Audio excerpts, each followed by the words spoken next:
जय गुरुदेव। हमारे सामने आज प्रतीक अलासपुरे भैया। और बहुत ही शानदार इनकी स्टोरी है, कैसे इन्होंने अपना आर्ट ऑफ लिविंग का जर्नी स्टार्ट किया। और आज ये बहुत अच्छे वॉलेंटियर हैं। और ये महाराष्ट्र के अमरावती जिले से बिलोंग करते हैं। और इन्होंने बहुत ही अद्भुत कार्य किए हैं अपने जिले में। तो आज हम जानेंगे प्रतीक भाई से कि उन्होंने किस तरीके से आर्ट ऑफ लिविंग को फैलाया, गुरुदेव के विजन को फैलाया। प्रतीक भाई, जय गुरुदेव। जय गुरुदेव। हाँ, शुरू करूँ। हाँ भैया। ओके। थोड़ा मैं अपना ब्रीफ इंट्रोडक्शन देता हूँ। मेरा पूरा नाम है प्रतीक अड़सपुरे। और by profession I am engineer. और आर्ट ऑफ लिविंग में मैं पिछले 6-7 साल से जुड़ा हूँ। शुरुआत मेरा कॉलेज टाइम से ही शुरू हुआ था। तो एक्चुअली हमारे एक प्रिंसिपल थे, और प्रिंसिपल ने मुझे सजेस्ट किया था कि ये काफी अच्छा कोर्स है। और उस टाइम पे तो मैं भूल गया, क्योंकि उस टाइम पे इतना कोई सीरियसली लिया नहीं। बट बाद में कुछ 2-3 साल के बाद जब मुझे रियली कुछ फील हुआ कि नहीं, आज कुछ तो कमी फील हो रहा है और मुझे कुछ और चाहिए। तो उस समय पे फिर से एक बार मेरे मेरे उस प्रिंसिपल से मुलाकात हुई, और वो है वही जो बातें उन्होंने बताई थी, फिर से वही बातें मुझे बताई। तो वहां से मेरा एक्चुअली आर्ट ऑफ लिविंग से जर्नी शुरू हुआ। और उसके बाद पहला कोर्स किया मैंने, बेसिक कोर्स। और बाद में कुछ एडवांस कोर्स किए। तो धीरे धीरे मैं इस बात पे ना कनेक्शन मेरा बढ़ता गया, और फिर जर्नी शुरू हुआ। तो उसके बाद बस यहाँ पे एक दिल लग गया, और आर्ट ऑफ लिविंग के साथ तब से जुड़ा हूँ।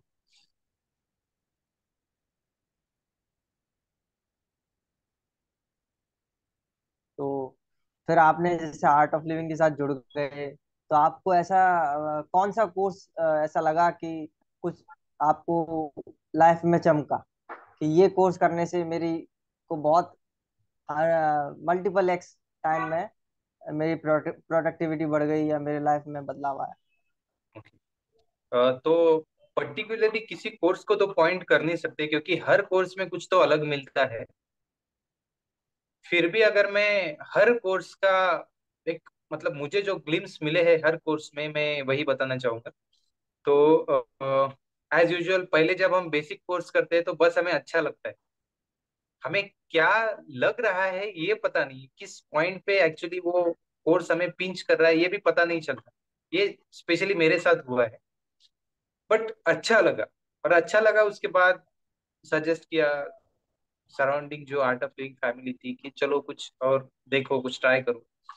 तो मेरा उसके बाद पहला एडवांस कोर्स था। एडवांस कोर्स में आई रियली फील कि एक अंदर से कहीं पे सेटल डाउन होते हैं ना, रिलैक्स होते हैं ना, और वो फील था। और तब मुझे मेरे टीचर ने पूछा था हाउ यू फील, तो मैंने बोला था कि कुछ तो फील हो रहा है जो मैं शब्दों में तो नहीं बोल सकता हूँ, बट हाँ बस यहीं पे ठहर जाने का मन करता है। तो ये मन की जो हलचल थी वो एडवांस कोर्स में मैंने फील किया कि रुक गई है। और उसके बाद मैं एक्चुअली फील होने लगा कि मैं भी कुछ हूँ। तब तक तो हम बस ऐसे ही मटेरियल वर्ल्ड में गुम हो चुके थे, हम कहाँ पे है ये पता नहीं था। तो वो फर्स्ट एडवांस कोर्स के बाद कहीं पे तो मन रुका और पता चला कि नहीं, मैं कुछ हूँ। वहां से एक्चुअली शुरू हुआ। और बाद में मैंने श्री श्री योगा लेवल 2 किया। तो पर्टिकुलरली मुझे एक्सरसाइज में ज्यादा इंटरेस्ट है। तो योगा लेवल 2 का एक अलग ही ग्लिम्स था मेरे लिए, मतलब थ्रू आउट बॉडी क्लींजिंग। और उस कोर्स के बाद मैं अपने बॉडी के हर पार्ट को फील कर सकता था। वो इंटरनल भले ही ऑर्गन्स है, लेकिन फील कर सकता था कि मेरा सांस ना नाक से जा रहा है तो पूरा मैं पेट तक फील कर सकता। कोई इमोशंस आता है ना तो कहाँ पे वो फील हो रहा है ना वो मुझे फील होता है। तो इतना चेंजेस मुझे वो श्री श्री योगा लेवल 2 के बाद हुआ। वो भी काफी अमेजिंग कोर्स है। कुछ अंदर का हर चीज हमें फील हो सकता है हमें उस कोर्स, और हमारे सारे इमोशंस जो हमने पकड़ के रखे ना, वो छूट जाते हैं, एक एक क्षण में छूट गए ऐसे फील होता है उसमें। तो वो कोर्स का मेरा अलग ही एक एक्सपीरियंस था। उसके बाद मैंने वाईएलटीपी किया, और वाईएलटीपी में मुझे ऐसा लगा कि नहीं, समथिंग चेंजेस। तो 6-7 दिन का वो कोर्स था, और कोर्स में कंटिन्यू सुबह कुछ 5-5:30 बजे से कोर्स शुरू होता था, तो रात के 11:30-12 बजे, और 6-7 दिन कंटिन्यू कुछ ऐसा लग रहा था कि एक्सर्शन हो रहा है। पता नहीं चल रहा था कोर्स में, तो पता नहीं चल रहा था, बट कोर्स होने के बाद 3 दिन ना, 3 दिन तो ऐसे लगा कि बस सो ही जाओ। हर 4-5 घंटे होने के बाद ना नींद आ जाता था। और 3 दिन के बाद अलग ही अंदर से फील आने लगा कि नहीं, कुछ तो चमक रहा है। और उसके बाद थोड़ा ऐसा पर्सनालिटी, कुछ एक होता है ना कि नहीं, मैं किसी से बात करूँ या कुछ करूँ, तो अपने अंदर से हम बाहर निकल गए। उस कोर्स में मुझे एक्चुअली फील हुआ था कि नहीं, ये आदमी ना जो इंट्रोवर्ट होता है ना, तो उस कोर्स के बाद ऐसे फील होता है कि नहीं, चलो हम बाहर कुछ करते हैं, लोगों से मिलते हैं। तो वाईटीपी का वो एक ग्लिम्स था, वो बड़ा अच्छा था। तो इसलिए मैं किसी स्पेशल को तो मैं पीच नहीं करूंगा, बट हर कोर्स का एक डिफरेंट फ्लेवर है। और मुझे लगता है कि हर फ्लेवर को आदमी ने चखना चाहिए, क्योंकि एक ही टाइप का आइसक्रीम तो बोर हो जाएगा। और हर चीज को जब हम टेस्ट करते हैं, तो कुछ अलग ही फील होता है। हम पूरी तरह से उस चीज को जानने की एटलीस्ट कोशिश तो करते हैं। तो मैं बोलूंगा हर कोर्स एटलीस्ट एक बार तो ट्राई करना चाहिए। जी मनोज जी। बहुत ही बढ़िया भैया, आपने आपने बताया। अच्छा, आपने जब वीटीपी किया भैया, तो मतलब आपको क्या लगता है कि किसी भी एक कैंडिडेट को, जो यंग है, जो यूथ है, उसको वीटीपी क्यों करना चाहिए? हाँ, देखो, अगर मैं बंदा अगर फ्रेशर मतलब वाईएलटीपी किया है ना, तो it is equal to VTP. तो वो तो फ्री फ्लो हो जाएगा वीटीपी कोर्स। बट मैं सभी के लिए अगर बोलूं कि वीटीपी क्यों करना चाहिए, तो एक्चुअली वीटीपी कोर्स में ना आपको कोई डीप मेडिटेशन में तो लेके नहीं जाएंगे, बट आपको ना अपने आप में ही एक अलग से जिम्मेदारी का फील करवा देते हैं कि नहीं, I am not for my self, मैं इससे ज्यादा भी कुछ कर सकता हूँ। ये एक वीटीपी का एक फील है। तो इसके बाद है ना आदमी एक एक रिस्पॉन्सिबिलिटी पकड़ो, या एक प्रेम भाव से पकड़ो, लोगों के साथ जुड़ता है, और उसे फील होता है कि नहीं, मैं इनके भी लिए कुछ करूँ, इनके लिए भी कुछ अच्छा करूँ। और ये बस एक दान की तरह नहीं होता है। ये फील कैसे बोले, कि जैसे हम बोलते हैं ना, मम्मी पापा का एक फील होता है कि नहीं, मेरे बच्चे को कुछ मिलना चाहिए। उसमें कुछ अपनापन का मतलब स्वार्थ का तो भाव नहीं होता है, लेकिन उसके लिए कुछ करना चाहिए, एक एक अलग सा वो भाव होता है। तो वीटीपी में पता नहीं ऐसा क्या होता है, बट वो एक फील अपने आप में ही अंदर अंदर वो कोर्स के बाद आ जाता है कि नहीं, मैं कुछ तो करूँ, तो वो स्वार्थ भावना वहां से छूट जाता है। वो फील भी बड़ा अलग होता है।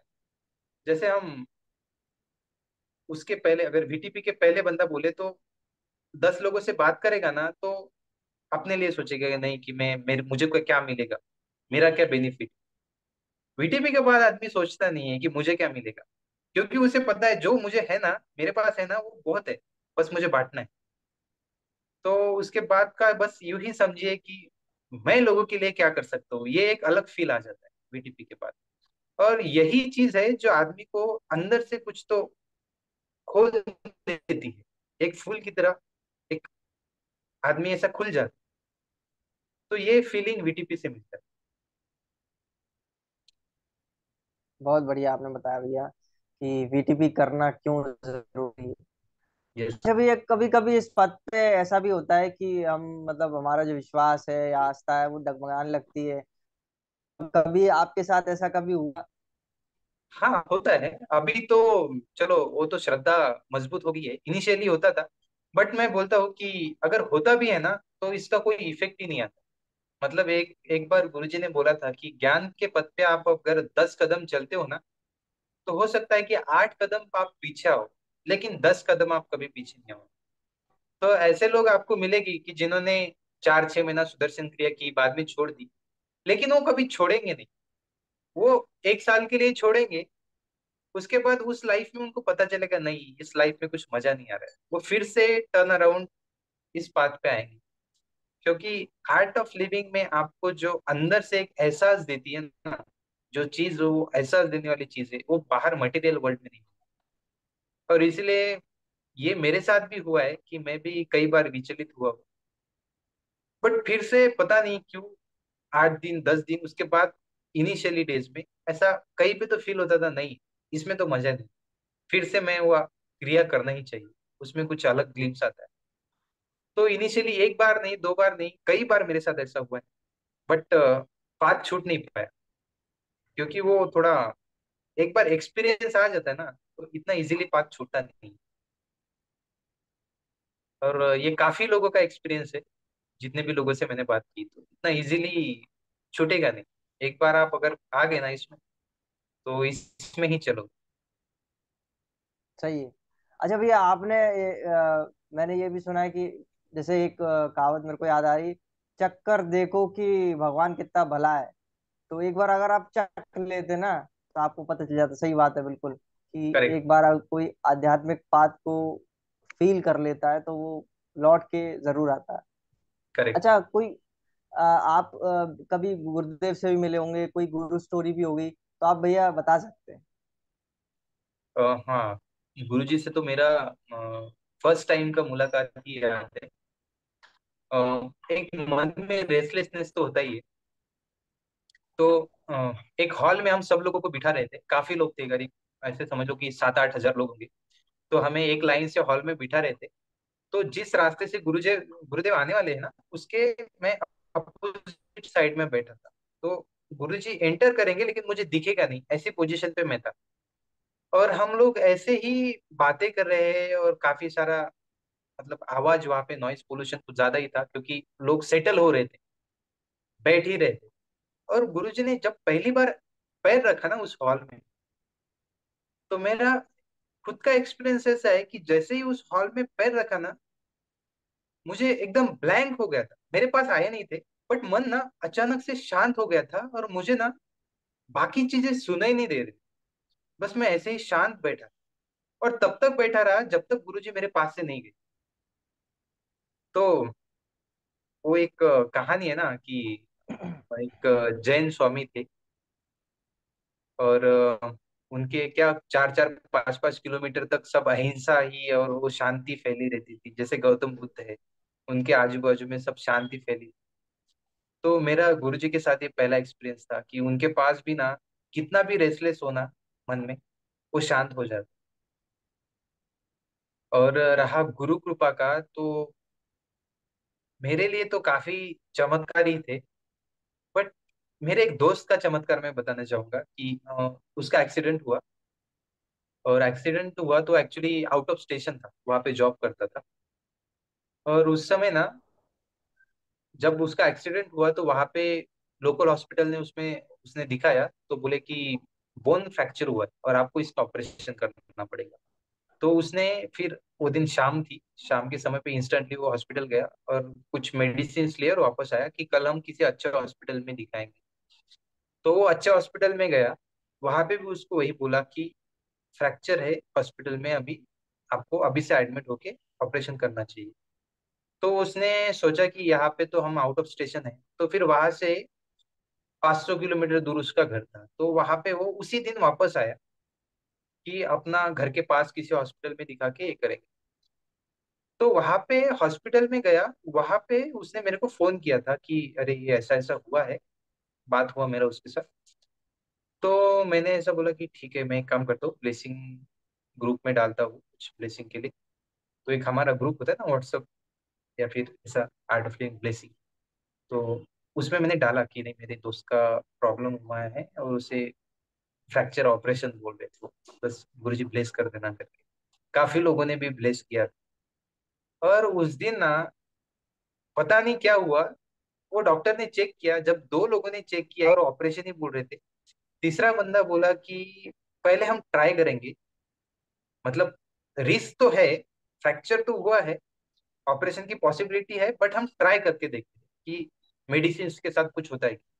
तो उसे कुछ 1 वीक का मेडिसिन दिया, और 1 वीक के बाद जब उसे फिर से टेस्ट किया, तो डॉक्टर ने कहा कि नहीं, ये तो काफी सारा इम्प्रूवमेंट अभी हो रहा है, मुझे लगता है कि ऑपरेशन से अच्छा है कि हम मेडिसिन से ट्राई करें। तो उसे और कुछ 15 दिन का मेडिसिन दिया, और उसके बाद डॉक्टर ने कहा कि ऑलमोस्ट अभी रिकवर हो गया, अभी मेडिसिन मतलब ऑपरेशन जरूरत नहीं पड़ेगा।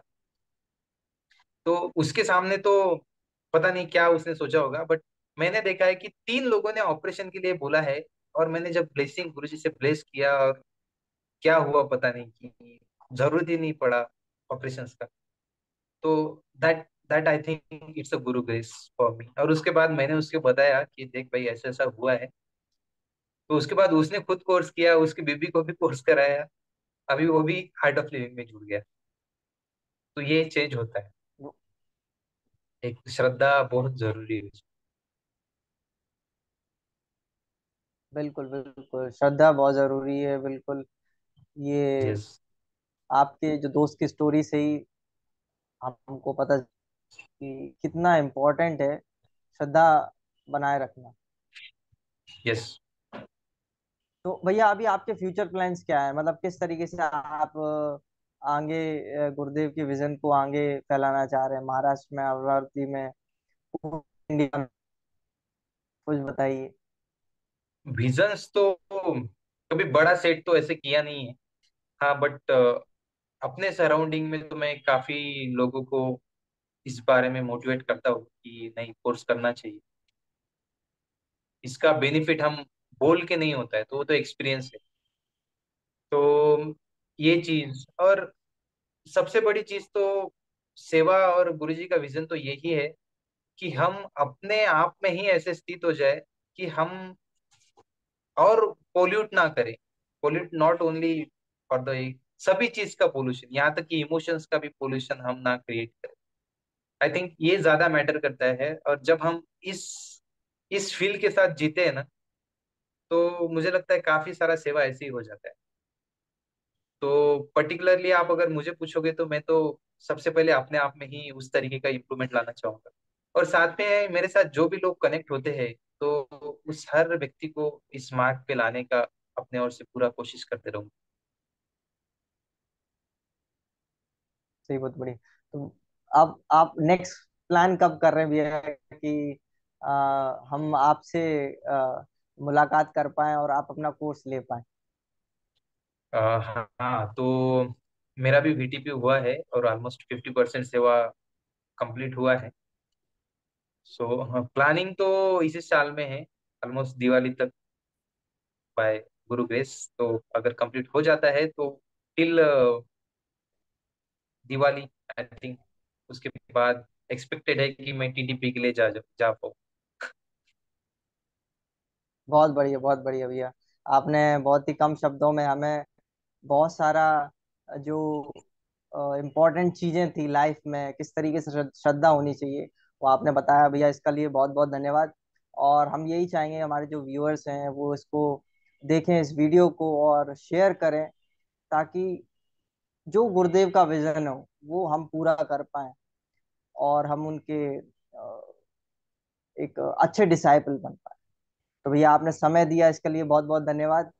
और निश्चित रूप से हम सभी यही चाहेंगे कि गुरुदेव के विजन को हम पूरा कर पाए।